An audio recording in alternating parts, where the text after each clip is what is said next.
जय हिंद दोस्तों, स्वागत है आप सभी का हमारे इस खूबसूरत से प्लेटफॉर्म में। मैं आपका साथी, आपका दोस्त, आपका मित्र, आपका होस्ट सी रूपक मिगलानी आप सभी का स्वागत करता हूं। दोस्तों, आज के इस वीडियो में हम समझेंगे कि सेल ऑफ एसेट, अगर हम किसी एसेट को सेल करते हैं तो उसका ट्रीटमेंट क्या होता है, किस प्रकार से ट्रीटमेंट देना चाहिए। कभी कभार बच्चों को छोटी मोटी कन्फ्यूजन यहाँ पे भी हो जाती है, तो हम समझ ले इसे। ये हम टॉपिक यहाँ पे जो जिस रेलिवेंस में हम यहाँ पे बात करेंगे वो नॉट फॉर प्रॉफिट ऑर्गेनाइजेशन को लेकर हम बात कर रहे हैं। इसी टॉपिक में कई बार इस ट्रीटमेंट को हमें थोड़ा सा कन्फ्यूजन हो जाता है, ऑलराइट, गलत कर देते हैं, तो इसे हम डिटेल में अभी कंसेप्चुअल वाइज लेंगे। दोस्तों, एक रेगुलर चीज़ क्या होती है, आप कोई एसेट क्या करेंगे, या तो परचेस करेंगे। परचेस करने के बाद उसे रेगुलर ट्रीटमेंट देते हैं आप। ठीक है, एक एक स्टेप आपका ये परचेस आप करते हैं। परचेस करने के बाद, राइट, लेट मी जस्ट, हाँ, आप परचेज करते हैं और परचेज करने के बाद आप इसे रेगुलर ट्रीटमेंट यानी कि डेप्रिसिएशन वगैरह आप यहाँ पे दे देते हैं। ओके, फिर आप सेल करते हैं तो सेल आपका एक ट्रीटमेंट होता है, एक और इवेंट, मतलब ये इवेंट पहला परचेज का, रेगुलर ट्रीटमेंट की एक और इवेंट हमें यहाँ पे इसकी चीज़ें यहाँ पे अकाउंटिंग ट्रीटमेंट देना होता है। और तीसरा इवेंट जहाँ पे हम सेल के लिए अकाउंटिंग ट्रीटमेंट देते हैं।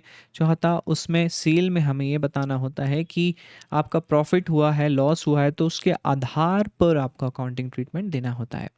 तो चलिए अब एक एक करके चीज़ों को समझते हैं, ताकि आपको कभी भी इन सब चीज़ों पे अब दिक्कत ना आ जाए कि अगर एसेट सेल हो रहा है तो अगर उसमें प्रॉफिट लॉस हो रहा है तो एंट्री क्या होती है, क्यों होती है, इन सब के बारे में डिस्कस करते हैं। दोस्तों, सबसे पहले जब आप एसेट परचेस करके लाते तो आप उसमें एंट्री करते हैं asset account debit to bank account.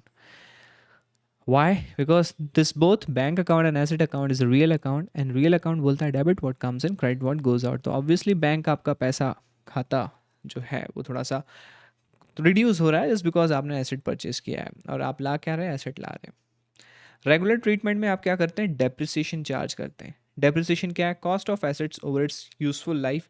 इसके पीछे कंसेप्ट जो काम करता है वो होता है मैचिंग कंसेप्ट। ऑलराइट, अब दोस्तों, डेप्रिसिएशन की एंट्री आप क्या चार्ज करते हैं, depreciation account debit to asset account.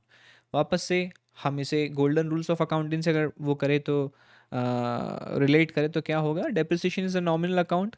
Okay, nominal, and what does it says, debit all expenses and losses. So depreciation we call it as an expense for us, all right, so we debit it, all right, to asset account।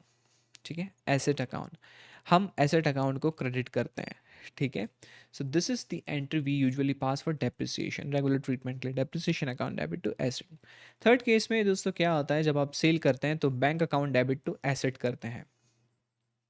But अब इसमें situation क्या हो सकती है, situation दो हो सकती है, या तो आपको यहाँ से होगा प्रॉफिट, या तो होगा प्रॉफिट, या तो होगा लॉस, या तो होगा प्रॉफिट या तो होगा लॉस। तो चलिए एक एग्जाम्पल के थ्रू हम समझते हैं चीज़ें कैसी क्या होगी। सिनेरियो वन हम लेते हैं, यहाँ 1 लाख रुपए का कॉस्ट था और आप सेल कर रहे 1,20,000 में, तो प्रॉफिट हो रहा है 20,000 का।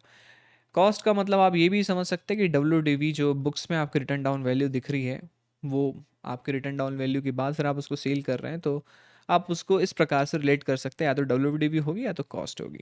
ओके, तो क्या एंट्री आप करते हैं, आप पहली चीज़ तो bank account debit to, okay, मैं यहाँ पे आपको लिख के बताता हूँ। ठीक है, bank account debit, bank account debit to asset account. Alright, पैसा आ रहा है। ठीक है, कितने का एसेट है, कितने का एसेट है ये एसेट जो बैंक अकाउंट में आ रहा है, आपने कितने में बेचा है, 1,20,000 में बेचा है। 1,20,000 में एसेट था 1 लाख का। ठीक है, एसेट था 1 लाख का। अब दोस्तों बात ये आती है कि यहाँ पे हम डबल एंट्री सिस्टम करते हैं, तो डबल एंट्री सिस्टम में हम ये बैलेंसिंग भी करते हैं, डेबिट क्रेडिट बैलेंस होना चाहिए।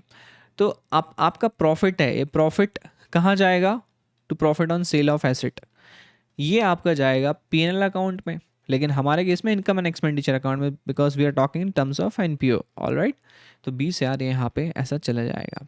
ठीक है, तो यहीं पे आपको बताई गई वही चीज़ बताई गई है कि बैंक अकाउंट आप डेबिट करते हैं just because it's a real account, debit what comes in, asset आप का जा रहा है, credit what goes out, it is also real account, profit on sale of asset, this is once again a nominal account, and what does it says, credit all incomes. Okay, तो ये एक entry होती है। Scenario 2 में दोस्तों आप मान के चलिए कि अगर आपको कॉस्ट है आपका 1 लाख या डब्ल्यू जो भी आप बोले और सेल कर रहे हैं 80,000 में, लॉस हो रहा है 20,000 का। अब इसकी एंट्री आप क्या करेंगे? Bank account debit to asset account. Bank account में आपके 80,000 आ रहे हैं, लेकिन एसेट जिसकी डब्ल्यू या जिसका कॉस्ट है ओरिजिनल वो 1 लाख रुपए का है, तो आप का लॉस हो रहा है 20,000 का, तो हम loss on sale of asset को डेबिट करते हैं। ये वापस से ये क्यों करते हैं? क्योंकि ये जो होता है अकाउंट, ये नॉमिनल अकाउंट होता है और ये बोलता है कि debit all losses and expenses.